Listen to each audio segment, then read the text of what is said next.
Hello students, Vande Mataram. Welcome to SR coaching YouTube channel. आज फिर से आपका स्वागत है।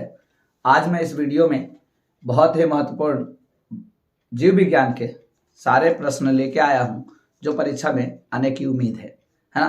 तो आइए डिस्कस करते हैं उन टॉपिकों जो परीक्षा में आएंगे। तो सबसे पहले चैप्टर 1 का बात कर लें, है ना। चैप्टर 1 में जो पहला टॉपिक है स्वपोषण एवं परपोषण। स्वपोषण एवं परपोषण, है ना। स्वपोषण एवं परपोषण ये दोनों अलग अलग हैं। कभी कभी स्वपोषण और परपोषण में अंतर भी आ जाता है। दूसरा है प्रकाश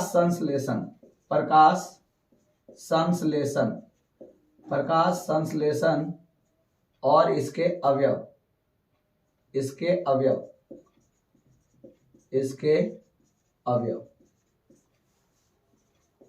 कभी कभी आता है प्रकाश संश्लेषण क्या है और कभी कभी आता है प्रकाश संश्लेषण के मुख्य अवयव कौन कौन से हैं।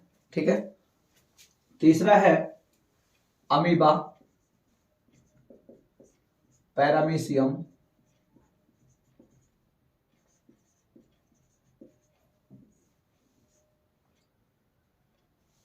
पैरामीशियम में पोषण। मतलब या तो अमीबा में पोषण या तो पैरामीशियम में पोषण।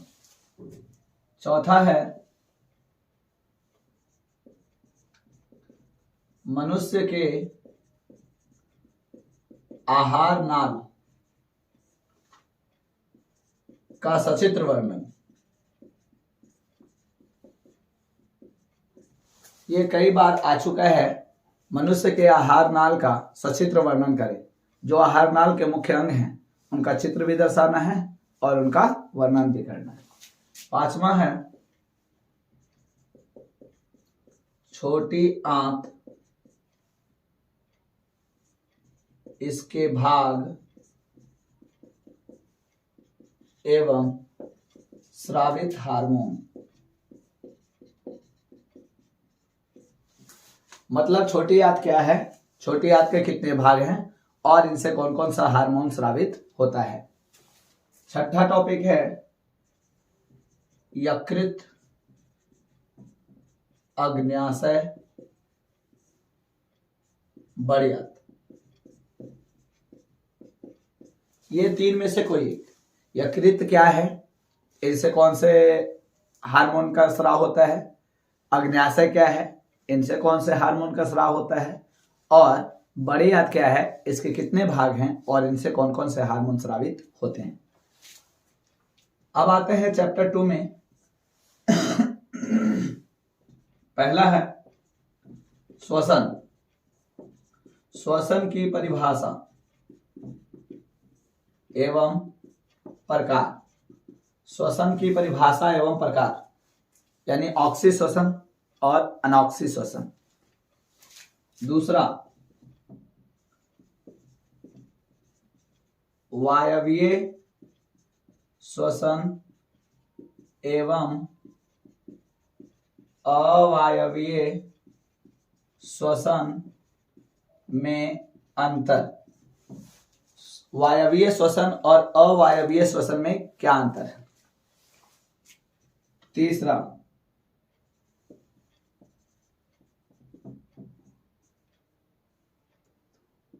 पौधों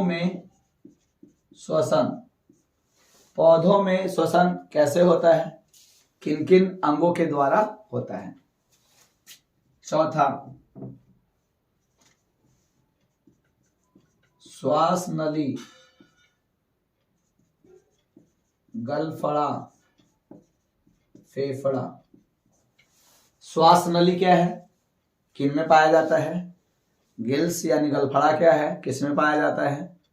और फेफड़ा क्या है, इसकी संरचना, इसकी बनावट क्या है। पांचवा मानव श्वसन तंत्र के प्रमुख अंग कौन कौन से हैं। मानव श्वसन तंत्र के प्रमुख अंग कौन कौन से हैं। और लास्ट प्रश्वास एवं उच्छ्वास। प्रश्वास क्या है? सांस अंदर लेना। उच्छ्वास क्या है? सांस बाहर छोड़ना। और दोनों में अंतर पूछ सकता है। ठीक है, अब आते हैं चैप्टर 3 पे। थर्ड, पहला है परिवहन क्या है? परिवहन की परिभाषा। परिवहन की परिभाषा और इसके कौन कौन से अंग हैं? परिवहन के अंग, कौन कौन से अंग मिलकर परिवहन का कार्य करते हैं। दूसरा है जाइलम एवं फ्लोएम में क्या अंतर है? जाइलम एवं फ्लोएम में अंतर, ये बहुत ही इंपॉर्टेंट है। जाइलम और फ्लोएम जो संवहन ऊतक हैं, इनमें क्या अंतर है। तीसरा है वाष्पोत्सर्जन। वाष्पोत्सर्जन या परिसंचरण तंत्र। अगर पेड़ पौधे में आएगा तो वाष्पोत्सर्जन क्या है, VVI क्वेश्चन है। और अगर जीव जंतु में आता है तो परिसंचरण तंत्र क्या है।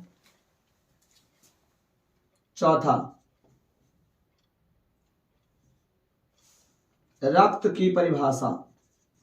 रक्त की परिभाषा यानी रक्त क्या है? एक संयोजी तरल संयोजी ऊतक है। और इसके प्रकार, रक्त कितने प्रकार के होते हैं? कहने का मतलब रक्त के कितने भाग हैं। प्रकार के जगह इसके भाग लिख देते हैं। इसके भाग, रक्त के कितने भाग हैं। पांचवा टॉपिक है मानव हृदय। मानव हृदय। मानव हृदय के साथ साथ इसमें एक और चीज है जो आता है, संकुचन एवं शिथिलन। संकुचन एवं शिथिलन। संकुचन एवं शिथिलन से आप क्या समझते हैं, है ना। छठा टॉपिक है धमनी और शिरा। धमनी एवं शिरा। धमनी और शिरा में क्या अंतर है, ये भी क्वेश्चन आया हुआ है और आता है। कभी कभी आता है रक्तचाप। रक्तचाप से आप क्या समझते हैं। और कभी कभी 2 नंबर का क्वेश्चन आता है पेसमेकर क्या है। पेसमेकर क्या है। ठीक है, तो ये 3 चैप्टर का महत्वपूर्ण प्रश्न है।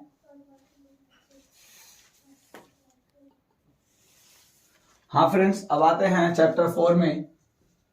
चैप्टर 4 का जो पहला चैप्टर टॉपिक है वो है उत्सर्जन। उत्सर्जन क्या है?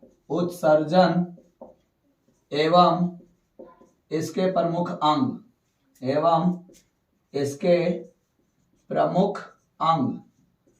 उत्सर्जन क्या है, इसके प्रमुख अंग कौन कौन से हैं। दूसरा है वृक्क। वृक्क की संरचनात्मक। वृक्क के संरचना सहित वर्णन। वृक्क का संरचना बनाना है, नेफ्रॉन बनाना है ना, और उसका वर्णन करना है। तीसरा है मूत्र एवं इसके घटक। चौथा है हीमोडायलिसिस। हीमोडायलिसिस क्या है। पांचवा है पादप में उत्सर्जन। पादप में उत्सर्जन और साथ साथ आता है उत्सर्जी पदार्थ। हाँ फ्रेंड्स, अब आते हैं चैप्टर 5 में। चैप्टर 5 का जो पहला टॉपिक है वो है पादप हार्मोन क्या है और पादप हार्मोन के प्रकार। पादप हार्मोन्स और इसके प्रकार, है ना। इसके 5 प्रकार को याद रखना है। 5 हार्मोन जो हैं, 5 को। दूसरा तंत्रिका कोशिका, तंत्रिका कोशिका जिसको न्यूरॉन कहते हैं, है ना। तंत्रिका कोशिका को सचित्र का सचित्र वर्णन, तंत्रिका कोशिका का सचित्र वर्णन। तीसरा है मानव मस्तिष्क। मानव मस्तिष्क क्या है, इसके कितने भाग हैं? मानव मस्तिष्क एवं इसके भाग, 3 भाग हैं, है ना। तीनों भाग याद करना है। चौथा है अंतःस्रावी ग्रंथि, अंतःस्रावी ग्रंथियां, अंतःस्रावी ग्रंथियां। अंतःस्रावी ग्रंथियां क्या है और इसके प्रकार, कितने प्रकार के हैं, यानी मानव में कितनी संख्या में पाए जाते हैं। अब आते हैं लास्ट चैप्टर 6 में। इसका जो पहला टॉपिक है वो है जनन। ये बहुत ही इंपॉर्टेंट टॉपिक है। तो जनन की परिभाषा और जनन के प्रकार, जनन की परिभाषा और प्रकार, ये दोनों ही इंपॉर्टेंट है। जनन क्या है और साथ ही साथ जनन के कितने प्रकार हैं, अलैंगिक जनन और लैंगिक जनन, ठीक है।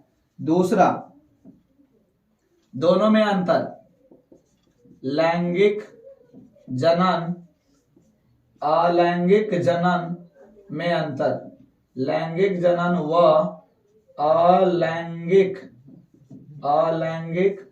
जनन में अंतर, लैंगिक जनन और अलैंगिक जनन में क्या अंतर है।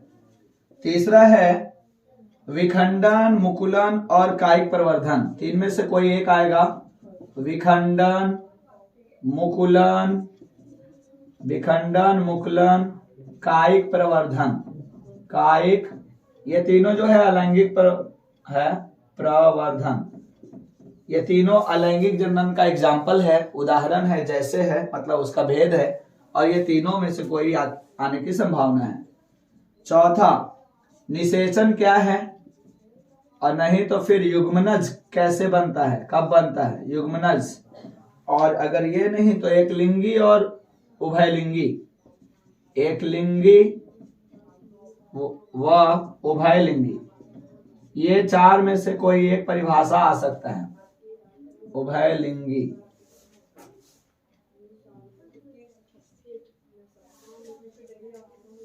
पांचवा है पुष्प के भाग, पुष्प के कितने भाग हैं, कौन कौन से हैं, और परागण क्या है, परागण, ये बहुत इंपॉर्टेंट टॉपिक है, परागण क्या है, ठीक है। छठा है किशोरावस्था क्या है, किशोरावस्था या प्यूबर्टी, प्यूबर्टी, है ना। किशोरावस्था अगर आता है तो ठीक है, नहीं तो प्यूबर्टी आता है, यौवनारंभ।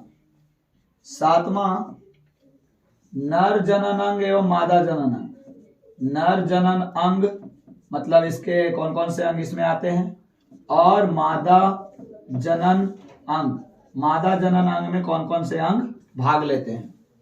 और लास्ट है लैंगिक जनन संचारित रोग, लैंगिक जनन संचारित रोग कौन है, कौन कौन से हैं, संचारित रोग। और इसी में आता है जनसंख्या